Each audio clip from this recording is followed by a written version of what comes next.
Hello guys, welcome to today's video. तो guys, अभी जो रिसेंट रिपोर्ट आई है ना, जो इंडिया की आईटी कंपनीज है, जो बड़ी बड़ी टीसीएस, इन्फोसिस, विप्रो और जो भी ये हैं इतनी बड़ी बड़ी कंपनी, इनकी सबकी ना रिपोर्ट बहुत ही खराब आई है।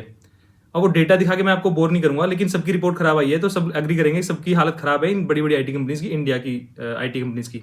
तो लेकिन अब कुछ लोग पूछ सकते हैं कि हमें इनसे क्या मतलब है, भाई हम तो टीसीएस, इन्फोसिस इनमें जॉब नहीं कर रहे हैं, तो हमें क्यों इनकी टेंशन लेनी चाहिए। तो देखो, ये जो कंपनी है ना, बड़ी बड़ी आईटी कंपनीज है जो इंडिया की, ये ही इंडिया का आईटी एक हेल्थ मीटर बोल सकते हो आप इनको। इसी के थ्रू हम देखते हैं कि इंडिया की जो आईटी में मतलब ये ऑब्वियसली आईटी की सबसे बड़ी कंपनी है, तो ये मतलब एक शेयर मार्केट में भी आईटी को रिप्रेजेंट करती है। और ओवरऑल इसके थ्रू ही हम देखते हैं कि इंडिया की जो आईटी है उसकी हेल्थ कैसी चल रही है। ठीक है, तो इसीलिए इन कंपनी का अच्छा करना बहुत ज्यादा जरूरी है, क्योंकि यही कंपनी इंडिया में आईटी को लीड भी कर रही होती है। ठीक है, जब अगर ये कंपनी अच्छा करती है तो एक जो पूरा एक एनवायरनमेंट है वो एक पॉजिटिव बनता है, और उसके थ्रू ही आगे काम छोटी छोटी कंपनियों तक भी आता है। ठीक है, तो अभी आज की वीडियो में हम देखेंगे कि ये कंपनी क्या, इनका फ्यूचर होने वाला है और क्या ये कंपनी सर्वाइव कर पाएंगी। और पहले ये कंपनी, जो भी बड़ी कंपनी है ना, ये सारी कॉलेज से हायर करती थी, मास हायरिंग करती थी, बहुत सारे हजारों बच्चों को उठाती थी हर साल कॉलेज से। लेकिन अभी बहुत इन्होंने मिनिमम हायरिंग कर दी है। इनफैक्ट जो ऑफर इन्होंने ये ऑफर दिए थे पहले भी, उनको भी ज्वाइनिंग लेटर नहीं दे रहे हैं, उनको भी लटका रखा है। तो ये सिचुएशन चल रही है। अभी मैंने रिसेंटली एक बच्चे से मिला था जिसने टेक महिंद्रा के लिए अभी वो 6 मंथ से वेट कर रहा है, और कोई उसका अता पता नहीं है, कोई कभी वो ज्वाइनिंग देने वाले कुछ उसका नहीं पता है। तो ये सिचुएशन चल रही है, लेकिन ये सिचुएशन हो क्यों रही है उसके बारे में देखते हैं एक बार। तो कोविड के टाइम में तो मस्त चल रही थी सारी आईटी कंपनीज की लाइफ, मस्त काम आ रहा था, सब कुछ अच्छा चल रहा था, शेयर प्राइस भी इनके अप थे। लेकिन उसके बाद से जो रिसेशन हिट हुआ, फिर एआई भी आ गया, तो उसकी वजह से वो चीजें गड़बड़ होगी। और जो अभी जो ट्रेड वॉर भी स्टार्ट हो गई है, तो उसकी वजह से भी इनके पास काम आना बंद हो गया है, मतलब कम हो गया काम आना। लेकिन आप बोलोगे अरे ट्रेड वॉर है जो, इसका इंपैक्ट आईटी पे कैसे पड़ सकता है, क्योंकि आईटी में तो कोई ऐसे टैरिफ वगैरह नहीं लगता आईटी सर्विसेज पे।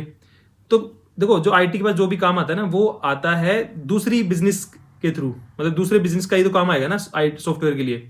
तो जो दूसरे बिजनेस हैं वो रियल बिजनेस जो कर रहे हैं लोग, उन पर तो टैरिफ लग रहा है ना। तो बिकॉज ऑफ दैट टैरिफ जो बिजनेस उनका कम हो गया है, तो उन्होंने जो आईटी स्पेंडिंग थी, जो उनकी जो सॉफ्टवेयर स्पेंडिंग जो उन्होंने अपनी कोई भी अलॉट कर रखी होगी कि हमें इतने % अपने बजट का सॉफ्टवेयर अपनी उसमें मतलब जैसे डिजिटल मार्केटिंग में या सॉफ्टवेयर इनहेंसमेंट में लगाना है, सॉफ्टवेयर सर्विसेज में लगाना है, तो वो नहीं लगा पा रहे, क्योंकि उनकी बिकॉज ऑफ ट्रेड वॉर और जो भी अभी सिचुएशन चल रही है इकोनॉमी की, उसकी वजह से उनके खुद के पास अभी पैसा कम है। तो इसी वजह से वो उसका इंपैक्ट इनडायरेक्टली उस पर भी पड़ रहा है, आईटी सर्विसेज पे।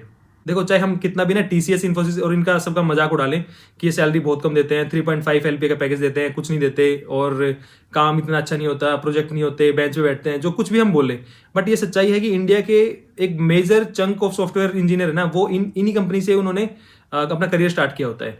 ठीक है, मतलब लाखों इंजीनियर इंडिया में ऐसे होंगे जिन्होंने इन्हीं कंपनी के थ्रू अपना करियर स्टार्ट किया, और बाद में उन्होंने अच्छा उन्होंने करियर प्रोग्रेशन किया। ठीक है, लेकिन सच्चाई ये है कि ये एक इनिशियल प्लेटफॉर्म जरूर देती है, जिसके थ्रू मतलब जो फ्रेशर होते हैं वो कंपनी में मतलब आईटी कंपनी में जाते हैं, उसके बाद अपना करियर प्रोग्रेशन करते हैं। लेकिन जो अभी जो ये करंट वाले फ्रेशर है ना, इनको ये मौका नहीं मिल पा रहा, क्योंकि जो बड़ी बड़ी कंपनी है इनको मौका ही नहीं दे रही है ज्वाइन करने का। नहीं तो टीसीएस, इन्फोसिस और ये सब ना बड़ी बड़ी कंपनी है, ये सब बहुत सारे कॉलेज स्टूडेंट्स को हर साल लेके जाती थी, और एक बहुत बड़ा जो मेजर चंक था जो हर एक जो बीटेक इंजीनियर्स का, वो इन्हीं कंपनीज में जाता था, और उसके थ्रू ही करियर अपना स्टार्ट करता था, जो कि बहुत ईजी भी होता था स्टार्टिंग फेज में। ठीक है, और जो कुछ सीनियर लोग भी होते थे जो मतलब अपनी लाइफ में बहुत ज्यादा रिलैक्स चाहिए उनको, या फिर इनको बोलते थे ना कि सरकारी नौकरी वाली, एक सरकारी नौकरी की तरह यहाँ पे काम होता था बिल्कुल।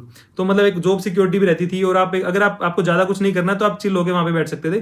टीसीएस, इन्फोसिस की इनकी इस तरह की रेपुटेशन थी, तो आराम से आप अपने रिटायरमेंट टाइम के लिए भी इनको चूज कर सकते थे। ठीक है, तो वैसी रेपुटेशन थी। तो जो इनिशियल जो फ्रेशर हैं और जो बिल्कुल रिटायरमेंट वाले हैं या बहुत ही ज्यादा सीनियर हो चुके हैं, जिनको रिलैक्स चाहिए लाइफ में, उन दोनों के लिए ना ये कंपनी बहुत ही ज्यादा इंपॉर्टेंट थी।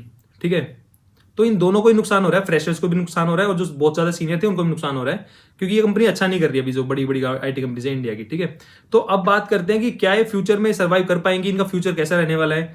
तो देखो, इंडिया की जो सॉफ्टवेयर इंडस्ट्री है ना, उसका मेनली काम है सर्विस प्रोवाइड करना। ठीक है, वो सर्विस बेस्ड इंडस्ट्री है हमारी प्रोडक्ट बेस्ड नहीं है। हम नहीं मतलब एक हमारा इकोसिस्टम ही वैसा है कि हम सर्विस बेस्ड पे डिपेंड है पूरा। ठीक है। हम कोई प्रोडक्ट डेवलप नहीं करते, कुछ नए सॉफ्टवेयर नहीं बनाते, कुछ नई रिसर्च नहीं करते, इनोवेशन नहीं करते आईटी में। हम सिर्फ सर्विस प्रोवाइड करते हैं वेस्टर्न कंट्रीज को कि भाई आप कोई वेस्टर्न कंट्रीज यूजुअली पहले अपना कुछ डेवलप करते हैं, कुछ इनोवेशन करते हैं, उसके बाद हम वो चीज़ सीख लेते हैं और फिर हम उनको सर्विस प्रोवाइड करने लग जाते हैं उसी चीज़ के रिगार्डिंग, ठीक है। तो ये हमारा फोर्टे है बेसिकली, इंडियन आईटी कंपनीज का फोर्टे है सर्विस प्रोवाइड करना, ठीक है। क्योंकि हमारे एक इकोसिस्टम बन चुका है वो इतने सालों से सर्विस प्रोवाइड करने वाला। तो जो इकोसिस्टम को ना एक साथ हम एकदम से चेंज नहीं कर सकते, और इकोसिस्टम ना बहुत ही ज्यादा एक रिजिड बन जाता है एक चीज, और उसको जल्दी से चेंज नहीं किया जा सकता। जैसे मैं एग्जांपल के तौर पे बताऊं तो, एग्जांपल अगर लेते हैं तो जैसे हरियाणा है, हरियाणा में एक कुश्ती का और जो बॉक्सिंग का और मतलब उस तरह का एक इकोसिस्टम है पहलवान वाला, ठीक है। हरियाणा से कभी आपको चेस प्लेयर नहीं दिखेगा कि हरियाणा से कोई चेस में चैंपियन बन गया।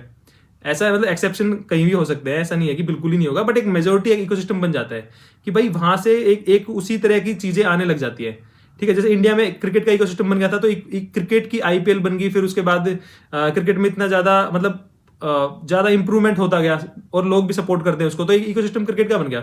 हमारा फुटबॉल का नहीं बन पाया। जैसे कुछ यूरोपियन कंट्री वहां पे फुटबॉल का बना हुआ है, ठीक है, तो वो फुटबॉल ज्यादा अच्छा खेलते हैं। तो जो इकोसिस्टम है ना उसको ब्रेक करना बहुत ज्यादा मुश्किल होता है। तो हमें जो इकोसिस्टम है ना उसके साथ ही हमें प्ले करना पड़ेगा, क्योंकि वो ही हमारी स्ट्रेंथ है। तो इसका मतलब हमें ना ज्यादा अभी ये नहीं पीछे पड़ना चाहिए अपनी कंपनीज के कि भाई तुम इनोवेशन क्यों नहीं कर रहे, तुम कुछ ये क्यों नहीं कर रहे, वो क्यों नहीं कर रहे, क्योंकि हमारा जो फोर्टे है वो हमारा सर्विस प्रोवाइड करना है। तो उसी के थ्रू हम जो इतने सालों से ये कंपनी डेकेड से मतलब अच्छा करती हुई आई है, तो उसी के थ्रू हमें आगे बढ़ना चाहिए, वही हमारी स्ट्रेंथ है, उसी के साथ हमें प्ले करना चाहिए। देखो जैसे बाकी कंट्रीज है, वेस्टर्न कंट्रीज है, वो इनोवेशन इसलिए कर पाते हैं क्योंकि उनके पास ना उनके पास फाइनेंशियल सपोर्ट ज्यादा होता है, वहां पे पैसा ज्यादा है उनके पास, ठीक है, रिच कंट्रीज है वो। तो ये उनकी पॉजिटिव पॉइंट है और उनके लिए नेगेटिव पॉइंट भी है। मैं बताता हूँ कैसे। और इंडिया के पास पैसा कम है, यही हमारा पॉजिटिव पॉइंट है और यही हमारा नेगेटिव पॉइंट भी है, ठीक है, दोनों है। मैं बताता हूँ कैसे। जैसे इनोवेशन हुआ वेस्टर्न कंट्रीज में, ठीक है, वो उनके पास पैसा है, वो इनोवेशन में लगा सकते हैं पैसा, ठीक है, क्योंकि उनके पास बड़ी पॉपुलेशन नहीं है फीड करने के लिए, और मतलब वो वैसा नहीं है पूरा, उनको ज्यादा मतलब कम में उनका काम चल जाता है, तो इनोवेशन पे पैसा लगा सकते हैं, ठीक है। लेकिन साथ ही जब वो इनोवेशन हो जाती है, क्योंकि इनोवेशन ना रोज रोज नहीं होती है, इनोवेशन एक ऐसी चीज है कि कुछ लोग, थोड़े से लोग इनोवेशन कर रहे होते हैं और यूज उसको फिर मास में यूज किया जाता है उसको, ठीक है। इनोवेशन के लिए थोड़े लोग, रिसर्चर जो साइंटिस्ट होते हैं वो थोड़े लोग ही यूज करते हैं, इनोवेशन करते हैं।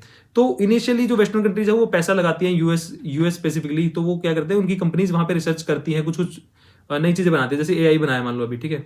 उसके बाद क्या होता है कि वो अगर जब उसको स्केल अप करना है ना, जब उसको मास तक पहुंचाना है उस चीज को, तो आपको एक बड़े मतलब एक नंबर ऑफ मतलब लार्ज नंबर ऑफ इंजीनियर की आपको जरूरत पड़ेगी उसके लिए, क्योंकि अब तभी आप पूरी दुनिया में उसको पहुंचा पाओगे, क्योंकि रिसर्च तो इतने से लोग कर लेंगे उसको, उस चीज को बना लेंगे, ठीक है, लेकिन आपको मास तक पहुंचाने के लिए उसको बड़े स्केल पे उस चीज को यूज करना पड़ेगा अलग अलग सॉफ्टवेयर में, उनको इंटीग्रेट करना पड़ेगा इधर उधर।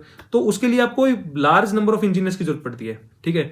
अब अगर वो लार्ज नंबर ऑफ इंजीनियर, वो जो अगर वेस्टर्न कंट्रीज हैं, अगर वो अपने इंजीनियर को देंगे, तो बिकॉज वहां पे मतलब वहां पे पैसा ज्यादा है, तो इट मीन्स कि वहां पे कॉस्ट ऑफ लिविंग भी ज्यादा है वहां पे, ठीक है। तो अगर वहां पे वो सैलरी देती है तो उनको वो कॉस्टली पड़ेगा ऑब्वियसली, ठीक है। अगर वो डॉलर में पे करते हैं वहां पे, तो एक इंजीनियर उनको बहुत कॉस्टली पड़ता है।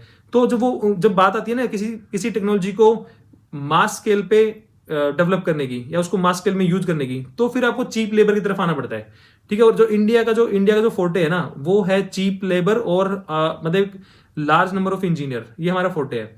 तो जैसे एआई बनाया, अभी हमने कोई इनोवेशन एसेस नहीं की थी एआई में, लेकिन एआई हम लोग सीख लेंगे जल्दी, और इंडिया वाले मतलब सीखने में तो है ही एक्सपर्ट, तो उसको सीख के और जब उसको मास स्केल पे जब सारे प्रोडक्ट में और जब सारे एक पूरे इंडस्ट्री वाइड, पूरा ग्लोब वाइड जब उसको इंप्लीमेंट करने की बात आएगी, तो उसमें उनके मास इंजीनियर की जरूरत पड़ेगी। तब वो इंडिया के पास ही आना पड़ेगा, या जो भी एशियन कंट्रीज है उनके पास जाना पड़ेगा, क्योंकि यहाँ पे चीप लेबर है और स्किल्ड लेबर भी है।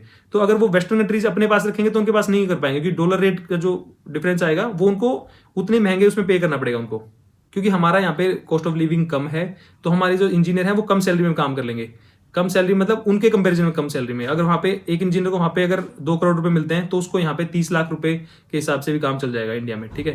तो ना यही सब पॉइंट देखते हुए ना मेरे को नहीं लगता कि इन कंपनीज का ज्यादा कुछ नुकसान होने वाला है, क्योंकि अभी ये एक ट्रांजिशन फेज है। अभी एआई ना पूरी तरह से सब जगह इंटीग्रेट हुआ नहीं है। जब एआई में जो एक स्टेबिलिटी आ जाएगी और एक बार जब सब जगह इंप्लीमेंट होने लग जाएगा, तब ये कंपनी भी अपनी ऑफरिंग में एआई को इंटीग्रेट कर लेंगी। ठीक है, जैसे कि अभी अगर आप इन कंपनीज की लिस्टिंग देखोगे टीसीएस विप्रो की, तो ये ऑलरेडी डेटा साइंटिस्ट और एआई इंजीनियर को हायरिंग स्टार्ट कर दी इन्होंने। ठीक है, तो ये भी अपना जो एक एआई का जो पूल है, जो स्किल्ड लेबर का, वो ऑलरेडी बनाने लगी है और बना भी लेंगी। और जो वो इनोवेशन को जब इंप्लीमेंट करने की चीज आएगी ना, तो सारी कंपनीज को इधर वेस्ट मतलब एशियन कंट्रीज हैं, जो भी चाइना, इंडिया, वियतनाम और इधर की साइड आना पड़ेगा, बिकॉज यहाँ पे ही स्किल्ड लेबर है और चीप लेबर भी है। तो जो भी वहाँ पे इनोवेशन हो रही है, कुछ भी हो रही है ना, वो अभी हो रही है क्योंकि वो वेस्टर्न कंट्रीज में ही होती है सारी इनोवेशन। बट इंडिया में जब इंप्लीमेंट के टाइम आएगा तो इंडिया की ही तरफ उनको देखना पड़ेगा, और ये कंपनीज सर्वाइव कर लेंगी। तो मेरे को कोई डाउट नहीं है इनमें। और इनके पास एक बड़े बड़े पुराने क्लाइंट्स जो हैं, उनके साथ भी ये कॉन्ट्रैक्ट को रिन्यू करती रहती है। तो आई डोंट थिंक कि इनको सर्वाइवल में कोई प्रॉब्लम आने वाली है, ये आराम से सर्वाइव कर जाएंगी। जो भी ये टर्बुलेंस अभी देख रहे हैं, ये सब टेम्परेरी है। एक टाइम के बाद थोड़ी स्टेबिलिटी आने के बाद चीजें सब ठीक हो जाएंगी, दोबारा से ठीक हो जाएगा टाइम। ठीक है, तो यही था इस वीडियो में। अगर वीडियो अच्छा लगा तो प्लीज शेयर करना अपने फ्रेंड्स सर्कल में, और वीडियो को लाइक करना, चैनल को सब्सक्राइब करना। मैं मिलता हूँ नेक्स्ट वीडियो में, तब तक के लिए बाय बाय।